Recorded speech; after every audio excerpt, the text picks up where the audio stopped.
Scheinowna ist gewesen, schwarzer Sekretär, a dicke Dame. Hola oyentes de Radio Sefarad y bienvenidos nuevamente a esta sección Yiddishlandia con Ángel Luis Encinas Moral. ¿Qué tal, Ángel? Bien, Jorge, ¿qué tal, queridos oyentes? Buenas tardes a todos. Bueno, ya saben que en esta sección venimos hablando de la historia de los judíos del este-norte de Europa, los ashkenazíes. Hemos hablado desde tiempos muy lejanos hasta tiempos ya prácticamente muy cercanos.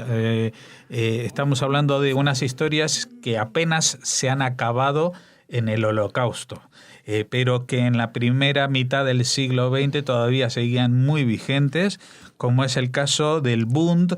En la entrega anterior, hace 2 semanas, hablamos del surgimiento de este partido proletario o partido obrero judío, que fue la semilla, y no al revés, del Partido Comunista Ruso, que sorprendentemente, evidentemente, esa fue la primera parte, la parte buena, digamos, la parte alegre de unas relaciones felices de las cuales, digamos que la experiencia judía en la creación de un partido obrero servía y era imitada por otros. Supongo que en esta segunda parte igual las cosas se tuercen un poquito, ¿no? Bueno, aquí lo que hubo en la segunda parte fue sus más y sus menos. Es decir, a partir del año 1902 podemos decir que el Bund empieza a sentir los efectos de la represión zarista, sobre todo a través de un fenómeno que se llama la Zubatovщина. La Zubatovщina, del agente de la policía de la granja zarista Zubatov, fue un movimiento de infiltración por parte de la policía zarista en los sindicatos que descabezaron toda la dirección prácticamente de estos. O sea, en Rusia empezaron, antes de la KGB, ya empezaron con ese tipo de prácticas, de infiltrarse y cortar cabezas. Sí. Entonces, en este fenómeno que se llama también, aparte de Zubatovщина, para que entendamos un poco el socialismo policial, eso es, porque se infiltran también en el Partido Obrero Socialdemócrata Ruso, pues evidentemente el Bund sufre un golpe muy gordo en la ciudad de Vilno, donde muchos dirigentes no solamente son detenidos, sino que son objeto de una represión total. Como consecuencia de esto, al año siguiente, en 1903, tiene lugar el Congreso II del Partido Obrero Socialdemócrata Ruso. Primero en París y luego en Londres.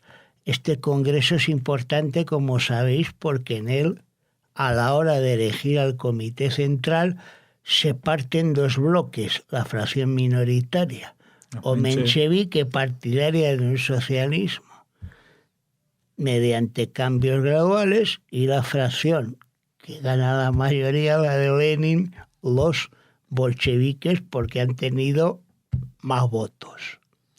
El Bund, que iba a este congreso con la idea de que lo reconocieran como único representante del proletariado judío, se encuentra aquí con la feroz oposición de Lenin, con lo cual los bundistas votan conjuntamente con los mencheviques y, al no ser aceptada esta proposición, son expulsados del partido. Entonces, a partir de este momento empieza un momento bastante, yo diría, agitado para el Bund. Por un lado, podríamos decir que es una combinación de éxitos, pero también una continuación de golpes propinados, tanto por el zarismo como por los bolcheviques. El zarismo, como sabemos todos, en 1903 golpea con el pogrom de Kishinev, luego la guerra ruso-japonesa con el fracaso de Port Arthur, Mukden y la derrota por parte de las Fuerzas Armadas rusas y las condiciones de paz leoninas, y además todo esto desata la primera revolución rusa. En la primera revolución rusa De 1900... de 1905, hablamos de enero de 1905, el Bund empieza a jugar un papel muy importante en el nuevo órgano de reivindicación y también de poder político que se crea en esta revolución, que son los soviets, los consejos de obreros, soldados y campesinos, donde la presencia del Bund es bastante grande. Para que nos hagamos una idea, en este momento, desde 1905 a 1907, que es el momento más álgido de la revolución, el Bund llega a tener en toda la Rusia zarista 294 organizaciones y además 34.000 militantes. Vale. Uh-huh.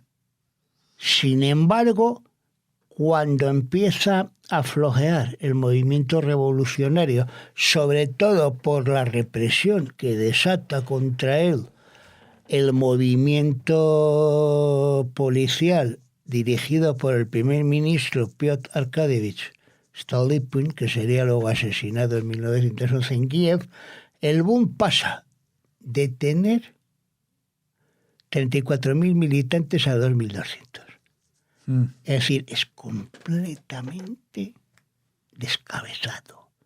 El Bund en todo este periodo juega un papel también muy importante dentro del movimiento socialista y de izquierdas en Rusia, definiendo también una posición clarísima contra el manifiesto del zar, la Duma de Buligin y la posterior primera Duma del Estado, la cual es boicoteada por todos los socialdemócratas, incluidos también los socialistas del Bund.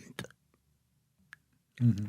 El Bund, además, en este momento va buscando también un espacio en el cual reforzar su posición, y a partir del año 1906 renuncia a la propuesta de ser el único representante del proletariado judío y vuelve otra vez a ingresar de nuevo en el Partido Socialdemócrata ruso, y cada vez va teniendo un acercamiento mayor con los mencheviques, que se va a traducir en la conferencia que tiene el Bund en 1912 en Estocolmo, donde básicamente el programa del Bund se va a reducir a reivindicaciones puramente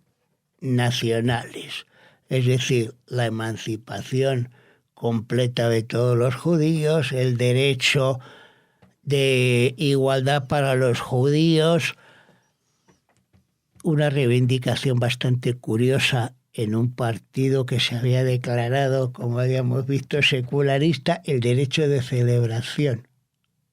Del Shabbat, uh-huh, como día de descanso para los judíos, y el Oikait, es decir, la reivindicación del territorio patrio como territorio de emancipación nacional, y además como un territorio que, según la propuesta que había hecho en su momento Rosenthal, pues debería formar parte de una federación de Rusia como futuro sistema de alternativa al zarismo, en la cual deberían estar representados todos los pueblos de Rusia, con la condición de que también los territorios donde ellos estuviesen también representados como entidades territoriales independientes federadas. Con lo cual, es decir, la demarcación judía se hubiera convertido, si estuviera salido adelante, en el Estado judío de Islandia, con tintes socialistas en el este de Europa. ¿Y dónde tenían alguna ubicación geográfica para situar esa República Judía? Bueno, pues la República Judía hubiera sido desde prácticamente Varsovia hasta Yekaterinoslav, la actual Dnipropetrovsk en Ucrania, Lituania, O sea, en la zona y Bielorrusia, sí, la demarcación judía. La demarcación judía hubiera sido un estado muy grande. Hubiera sido un estado de 1 millón de kilómetros cuadrados prácticamente. Es decir, imagínate eso en funciones.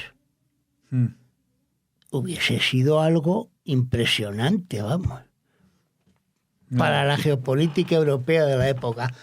Pero eso no se puede llevar a cabo por una razón de peso mayor. Como sabemos, en 1914 estalla la Segunda Guerra... La primera. La Primera Guerra Mundial, si estoy ya con tantas cosas en la cabeza, que ya llega un momento en que uno se atora. La Primera Guerra Mundial.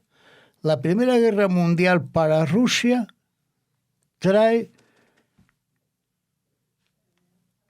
el llamamiento de todos los demócratas rusos a apoyar al país en la guerra contra Alemania, incluido también el Bund.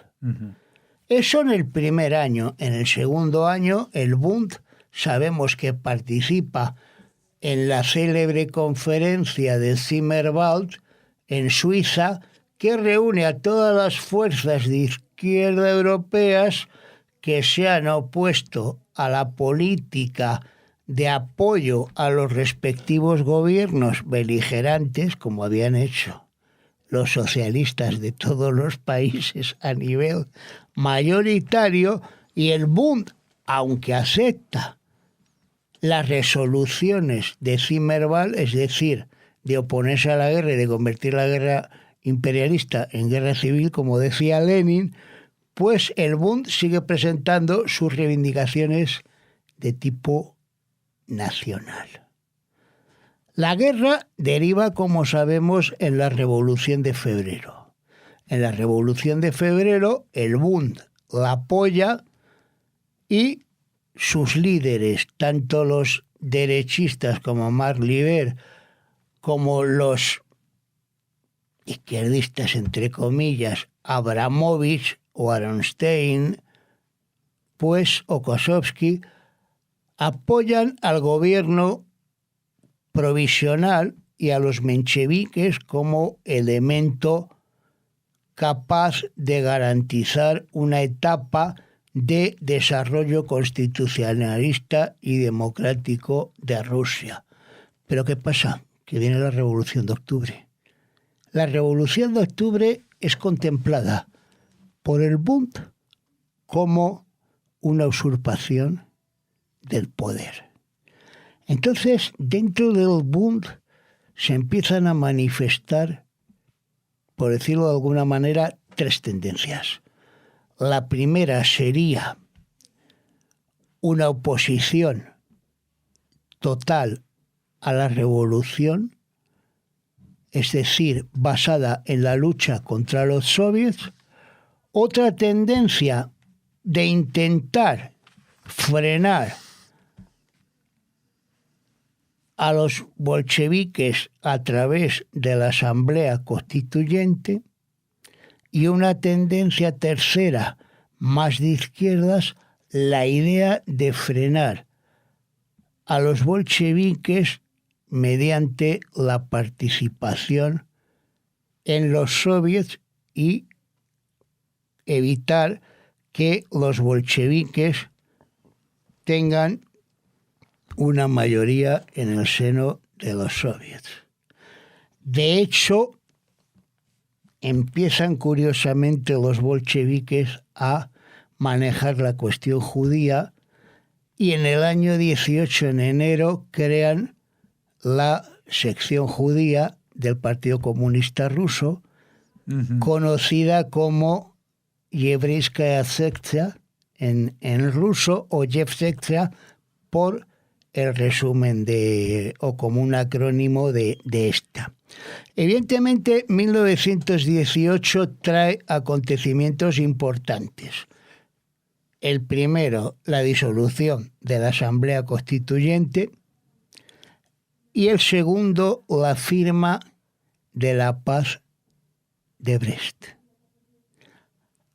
A esto con Alemania, y a esto hay que unir el hecho de que 1918 es también el año en que estalla la guerra civil en Rusia, que durará hasta 1922, en el transcurso de la cual va a haber cientos de pogromos en Rusia, Ucrania y Bielorrusia que van a desbaratar prácticamente todo el mundo judío del Shtetl y de Islandia.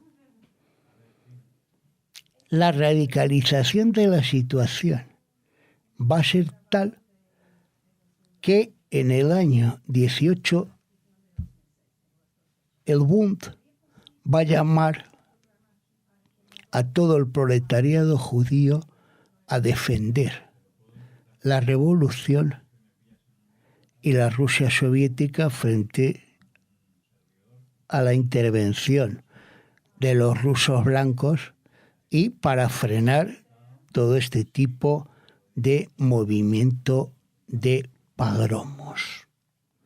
Se van a crear unidades del Ejército Rojo de tipo judío, incluso se creará una sección militar del Ejército Rojo judía, y también un periódico del Ejército Rojo, llamado así, Ejército Rojo, en ruso, pero editado también por los judíos.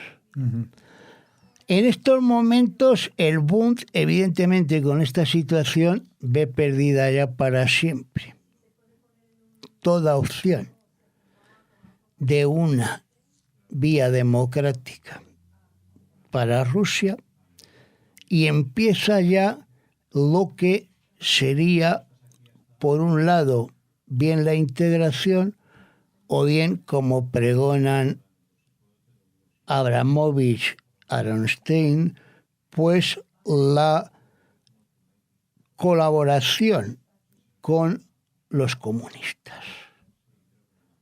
Sin embargo, la guerra civil lo que trae es evidentemente el aislamiento cada vez mayor del Bund ante la presión que van ejerciendo sobre esta organización tanto el Partido Comunista de Rusia como la propia Internacional Comunista, fundada en 1919. Los bundistas quieren salvar su existencia orgánica de alguna manera, pretendiendo que el Politburó y el Comité Central del Partido Comunista Ruso entreguen al Bund toda la gestión de la sección de asuntos judíos del Partido Comunista de Rusia, a lo cual, claro, tanto el Partido Comunista de Rusia como la Internacional Comunista se niegan y conminan al Bund a que se integre en el Partido Comunista Ruso. Dentro del Bund empiezan una serie de discusiones a lo largo de 1920 que terminan con la fundación de un partido comunista judío en Bielorrusia, la formación del Komfarvant, es decir, el Bund comunista en Ucrania, y la integración del resto o de buena parte del resto de la militancia en el Partido Comunista de Rusia. Los bundistas mencheviques, Abramovich, Aronstein, Kasovsky, deciden emigrar al exterior y se van a Polonia, donde fundan la representación exterior del Bund. Y los bundistas que quedan en el territorio de la Rusia soviética o se salen del partido o se integran un grupo pequeñísimo de 2.900 militantes en el Partido Comunista de Rusia, suponiendo en estos momentos el 9% de un partido que tiene 31.000 militantes. El Bund es completamente absorbido por los comunistas y formalmente desaparece de la escena política en Rusia en marzo de 1921. Bueno, eso es la desaparición política, pero el ideario del Bund seguirá coleando como filosofía de nacional, no nacional, filosofía más social que nacional, ¿no? Durante algunas décadas. Lo digo un poco para cerrar el programa de hoy. Sí, el ideario del Bund, evidentemente, como bien dices, Jorge, permanecerá no solamente en Polonia, sino que saltará a Argentina, Estados Unidos y también Israel. Uh-huh. Es decir, permanecerá hasta prácticamente, por lo menos a nivel testimonial y anecdótico, hasta la actualidad. Y luego hay que decir también que evidentemente en Rusia lo poco que queda del Bund, dirigentes como Weinstein, Esther Frunkim, pues serán exterminados en el transcurso de las represiones de los años 36, 37, 38 y lo que viene después a partir de los que años sobrevivan en el 52. 40. Y los que sobrevivan, curiosamente, sobreviven dos de pura casualidad, que son Koygin, que es mandado como embajador a Berlín en 1920, y este buen hombre pues fallece en destino, y luego otro que este sí que fue impresionante, cómo se salvó, fue David Zaslavsky, que fue redactor de Pravda de Izvestia. Escribió en numerosas publicaciones yidis como Sovietis Heimland a partir del año 61 y falleció vivito y coleando en 1965 en Moscú a la edad de 86 años. Bueno, falleció vivito y coleando, es un poco en contradicción, pero bueno, digamos que llegó vivito y coleando hasta morir de causas naturales. De causas naturales. Es decir, eso es lo importante. Eso es lo importante. Bueno, lo importante es que sigamos desglosando la historia de Islandia. Lo importante es que dentro de 2 semanas seguiremos hablando de ello.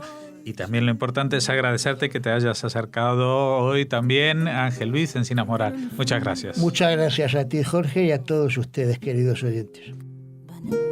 Kauft je billig, benemones. Kaufen hat auf mir Rachmones. Ratte wat von Hunger mich erzählt.